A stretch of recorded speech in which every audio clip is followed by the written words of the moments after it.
आपको बेरोजगार बनाने वाले कौन हैं? भाजपा के नेता हैं जो स्कैम पे स्कैम कर रहे हैं। पूरी लिस्ट है स्कैमों की। मोदी जी ऐसे कानून लाते हैं जिससे उनके बड़े बड़े उद्योगपति मित्र अडानी जी, अंबानी जी का ही फायदा होता है। इनके खिलाफ हैं, लेकिन हम भी नहीं सोच सकते थे कि इस देश के साथ इतना बड़ा विश्वासघात होगा कि चाहे वो सैनिक हो, चाहे वो किसान हो, चाहे महिला हो, चाहे नौजवान हो, सबके साथ धोखा किया है। अगर हमारी स्कीमों के लिए पैसे नहीं हैं, अगर किसानों के कर्ज माफ करने के लिए पैसे नहीं हैं, अगर महिलाओं को पैसे देने के लिए पैसे नहीं है सरकार के पास, तो आपने इतने बड़े बड़े उद्योगपतियों के लाखों करोड़ रुपए माफ कैसे कर डाले? मंच पे आते हैं, ऐसी ऐसी बातें करते हैं कि पूरा देश जान रहा है कि सच नहीं है। पूरा देश देख रहा है कि अरे मोदी जी सच नहीं बोल रहे हैं, और मोदी जी कहे जा रहे हैं, कहे जा रहे हैं।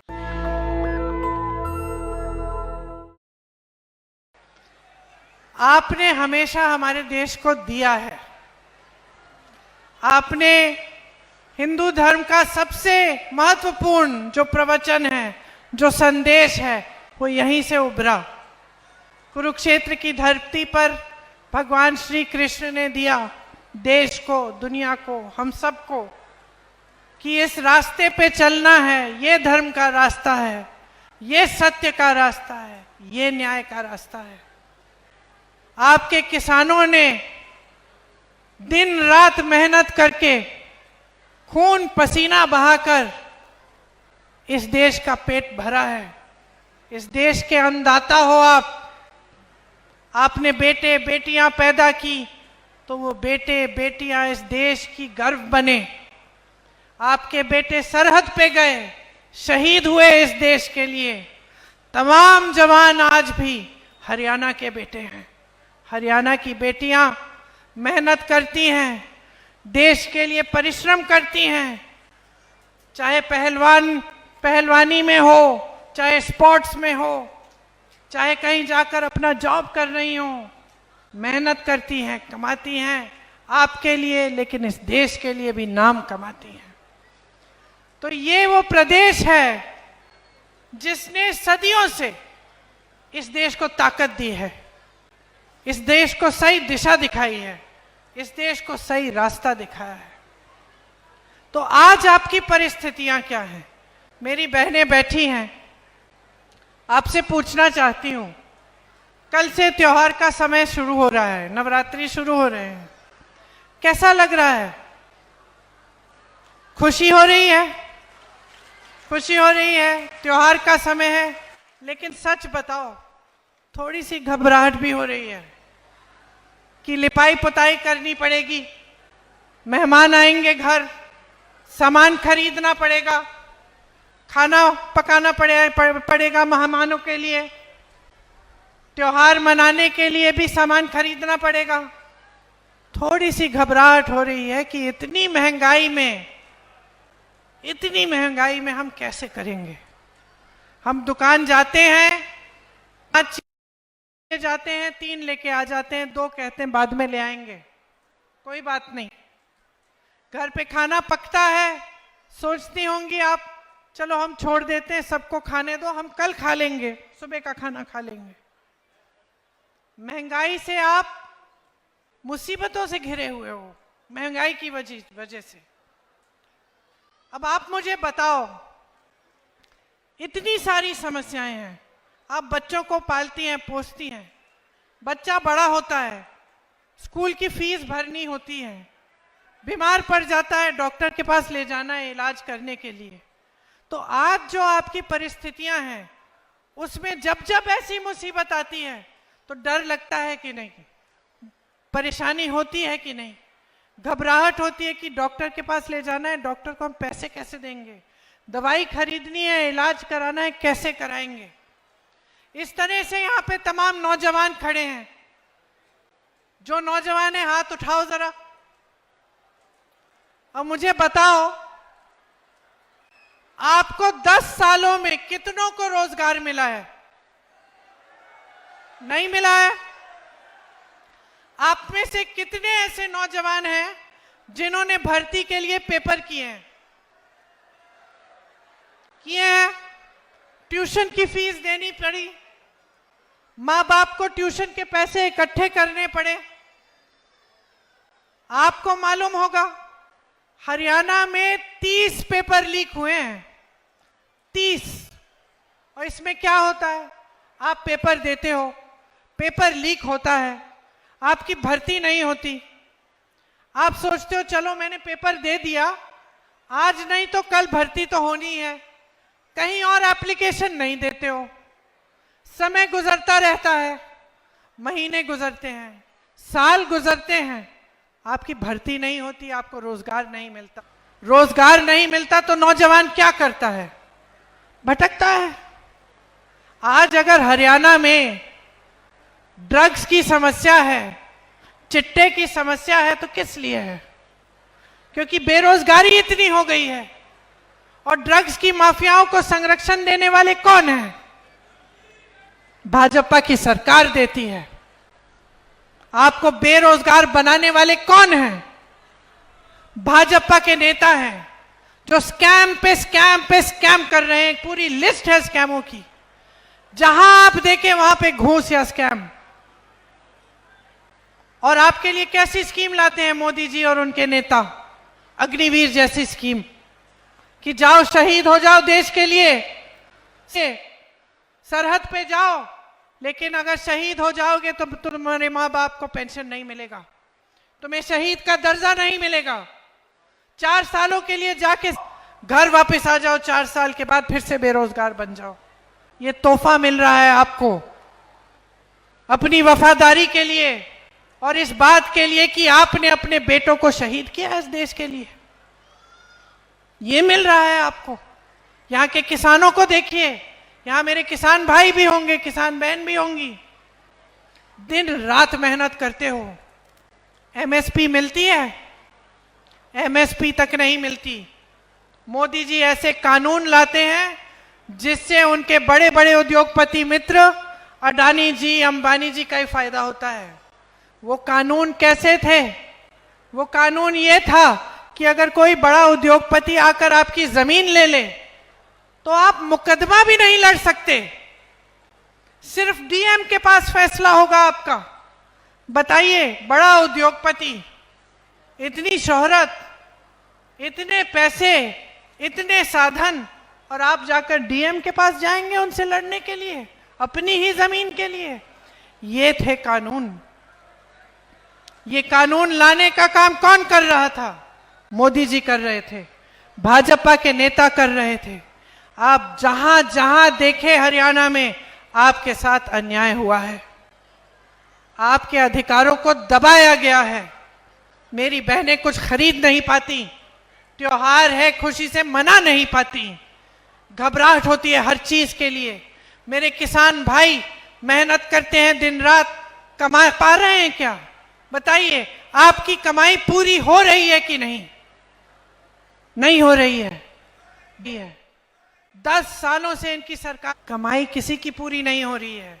किसानों की नहीं हो रही है, छोटे दुकानदारों की नहीं हो रही है, नौजवान तो कमा ही नहीं पा रहे, नौकरी ही नहीं मिल रही है।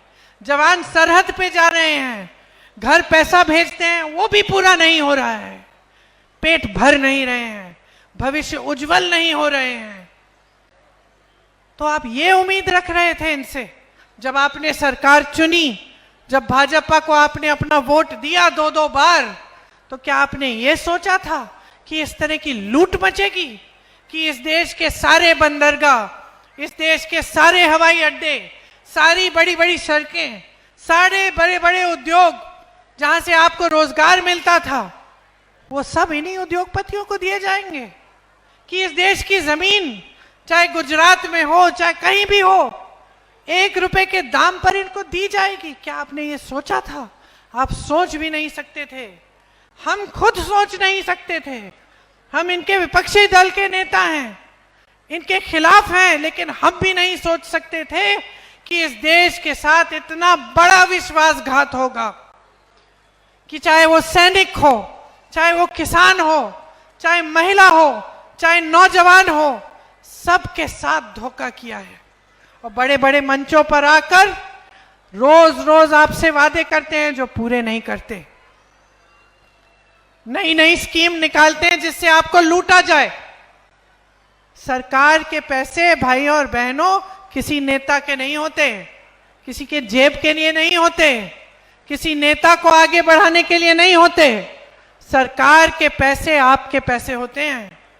कांग्रेस की सरकारों को देखिए, कर्नाटका में सरकार है, तेलंगाना में सरकार है, हिमाचल में सरकार है। क्या कर रही हैं कांग्रेस की सरकारें? आपका पैसा आपके जेब में डाल रही हैं। महिलाओं को हर महीने कुछ पैसे देके, पेंशन, पुराना पेंशन दिलवा के, ऐसी स्कीम लाके जिससे आपको आपके पैसे मिले, आप अपने पैरों पे खड़े हो जाएं, किसानों को एमएसपी दिलवा के। और यहां क्या हो रहा है? जहां जहां भाजपा की सरकार है, वहां जो आपके पैसे हैं, जो आपका हक है, वो आपसे छीना जा रहा है, बड़े बड़े उद्योगपतियों की जेब में जा रहा है। बड़े बड़े उद्योगपतियों के आप शादियां देखिए, किस तरह से जश्न मना रहे हैं। इतने बड़े बड़े गहने, समझ में ही नहीं आता कि कहां से आते हैं इतने सारे पैसे। और यहां आप अपने बेटों की शादी करनी होती है, बेटी की शादी करनी होती है, तो क्या करते हैं आप? आपको कर्ज लेना पड़ता है और जिंदगी भर मेहनत करते रहिए। आजकल इतना लगता है कि कर्ज नहीं चुका पाएंगे। तो आप मेहनत करें, आप पसीना बहाएं, आप खून बहाएं और आपसे लूटा जाए। बड़े बड़े उद्योगपति फूले फले। मैं ये नहीं कहती हूं कि उद्योगपतियों की जगह नहीं है, इस देश में उनकी भी जगह है। हाँ, बनाएं, फैक्ट्री बनाएं, उद्योग बनाएं, रोजगार दिलवाएं, देश को आगे बढ़ाएं। लेकिन ये तो गलत बात है ना कि 16 लाख करोड़ रुपए, इतने हैं कि मैं भूल जाती हूं कि लाख है कि हजार। 16 लाख करोड़ रुपए कुछ गिने चुने उद्योगपतियों के माफ हो जाते हैं, माफ हो जाते हैं बहनों और भाइयों। लेकिन जब किसान कर्ज उठाता है तो अपने उद्योग को बड़ा करने के लिए नहीं उठाता कि मेरी 10 फैक्ट्रियां हैं, चलो मैं एक और खोल लेता हूं। जब किसान कर्ज उठाता है, कर्ज लेता है, तो वो अपनी बेटी की शादी के लिए लेता है, अपनी मां के इलाज के लिए लेता है, अपने बेटे के फीस भरने के लिए लेता है। उसका कर्ज माफ नहीं होगा। उसका कर्ज माफ करने की बात होती है तो ये लोग कहते हैं पैसे नहीं है। पूरी मीडिया से कहलवाते हैं कि ये कांग्रेस पार्टी जैसी स्कीम है। ये लोग कहते हैं कि कर्ज माफ करेंगे, ये लोग कहते हैं कि आपको पैसे दिलवाएंगे, ये लोग कहते हैं कि महिलाओं को हर महीने कुछ देंगे। झूठ है, पैसे ही नहीं है इसके लिए। तो मैं इनसे पूछना चाहती हूं, अगर पैसे नहीं हैं, अगर हमारी स्कीमों के लिए पैसे नहीं हैं, अगर किसानों के कर्ज माफ करने के लिए पैसे नहीं हैं, अगर महिलाओं को पैसे देने के लिए पैसे नहीं है सरकार के पास, तो आपने इतने बड़े बड़े उद्योगपतियों के लाखों करोड़ रुपए माफ कैसे कर डाले? इसका जवाब नहीं है इनके पास। बहनों और भाइयों, यहां पे आपकी तमाम समस्याएं हैं। आप चाहते हैं कि आपको उपमंडल का दर्जा मिले, कि यहाँ की जो सुंदर नहर है इसमें से इसका जो पानी का टाइम है ये बढ़े, ताकि आप अपनी सिंचाई करा सके खेतों की अच्छी तरह से। लेकिन कुछ नहीं हो रहा है आपके लिए। यहाँ पे सिर्फ परेशानियां ही बढ़ती जा रही हैं। भाजपा ऐसी स्कीम लाती है जिसमें फैमिली का आईडी कार्ड है। अब मैं मिली थी कुछ परिवारों से, कह रहे थे सबका नाम लिखना है आईडी में, और लिखते लिखते एक छोटी सी गलती हो गई तो उसको बदल नहीं सकते, फिर कहते हैं ये काम ही नहीं करेगा। और दूसरा, परिवार में जितने भी सदस्य हैं, सारे सदस्यों के नाम लिखने हैं, आमदनी लिखनी है। कई ऐसे परिवार हैं जिसमें मान लो महिला नौकरी नहीं कर रही है, उसकी आमदनी नहीं है, उसके लिए 10,000 रुपए लिख दिए और जोड़ के पूरे परिवार की आमदनी बढ़ा दी। अब जब वो बेचारी महिला गई अपने बच्चों की भर्ती कराने सरकारी स्कूल में, कह दिया कि नहीं कर सकते, क्योंकि देखो तुम्हारा ये आईडी कार्ड है, इसमें तुम्हारे परिवार की आमदनी बहुत ज्यादा है, तुम्हें ये मुफ्त शिक्षा नहीं मिल सकती। तो बेचारी के बच्चे बैठे हुए हैं घर पे, स्कूल नहीं जा पा रहे हैं, नौकरी का एप्लीकेशन भरना हो, कहते कि भाई तुम्हारी परिवार की आमदनी बहुत ज्यादा है, तुम्हें नौकरी नहीं मिल सकती, तुम एप्लीकेशन ही नहीं भर सकते सरकारी नौकरी का। तो ये क्या बातें हो रही हैं? हर स्तर पर आपके साथ गलत हो रहा है। और ये जो बातें हैं, जो गैस सिलेंडर का दाम है, किस तरह से आप फीस भर रहे हैं, किस तरह से बच्चों की शादियों के लिए कर्ज लेना पड़ रहा है, किस तरह से खेती से कमाई नहीं हो रही है, बड़ी मुश्किल से थोड़ा बहुत कमाया जा रहा है। आपको लग रहा है कि मोदी जी, खट्टर जी, यहाँ के मुख्यमंत्री जी ये बातें समझ भी रहे हैं? वो जान रहे हैं कि ये मुसीबतें हैं आपकी?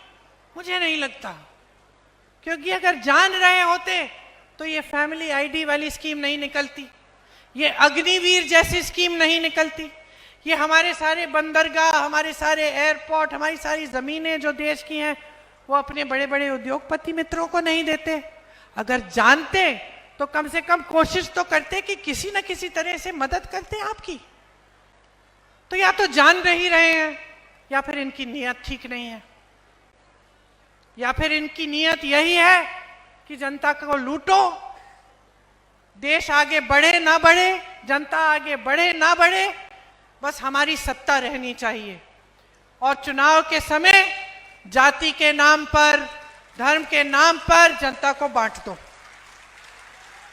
यही एक काम उन्होंने किया है इस देश में, जनता को बांटा है।